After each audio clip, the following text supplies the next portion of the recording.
Welcome to Janas recipes. இன்றைக்கி நம்ம ice tea போட போகிறோம். அதுக்கு பாத்திரத்தை அடுப்பில் வச்சுட்டு 1 டம்ளர் தண்ணி ஊற்றிக்கோங்க. இந்த வெயில் காலத்தில் நார்மலாக டீ குடிக்கிறதுக்கு பதிலாக இந்த மாதிரி குளு குளுன்னு டீ குடிச்சு பாருங்கள். அப்புறம் விடவே மாட்டீங்க ஃப்ரெண்ட்ஸ். இப்போது தண்ணி நல்லா கொதிக்க ஆரம்பிச்சிருச்சு. இந்த ஸ்டேஜில் 1 டேபிள் ஸ்பூன் அல்லது 1 டீஸ்பூன் டீ தூள் போட்டுக்கோங்க. எந்த டீ தூள்னாலும் போடுங்க, ஒன்றும் பிரச்சனை இல்லை. ஒரு 2 நிமிஷம் கொதிச்சா போதும். ரொம்ப நேரம் கொதிக்க வச்சிடக்கூடாது, அப்புறம் கஷாயமாயிடும். இந்த மாதிரி டிரான்ஸ்பரண்ட்டாக இருக்கணும், அப்படியே உள்ளே இருக்க கலர் வெளியில் தெரியணும்.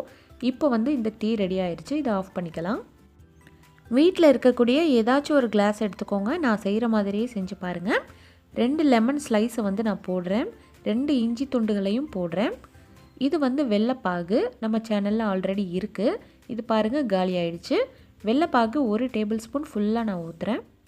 சர்க்கரைக்கு பதிலாக இந்த வெள்ளைப்பாகு தான் நான் எல்லா ஜூஸஸ், டீ, காஃபி எல்லாத்துக்கும் யூஸ் பண்ணிகிட்ருக்கேன். ரொம்ப ரொம்ப டேஸ்ட்டாக இருக்குது ஃப்ரெண்ட்ஸ். அதுக்கப்புறம் கொஞ்சமாக புதினா இலைகளை போடுங்க ஃப்ளேவருக்காக.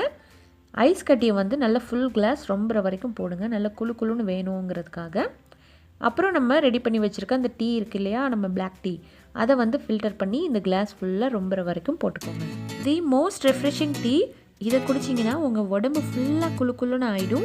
அதுவும் இந்த மாதிரி ரசித்து டெக்கரேட் பண்ணி குடிச்சு பாருங்கள். ரொம்ப ரொம்ப பிடிக்கும் உங்களுக்கு.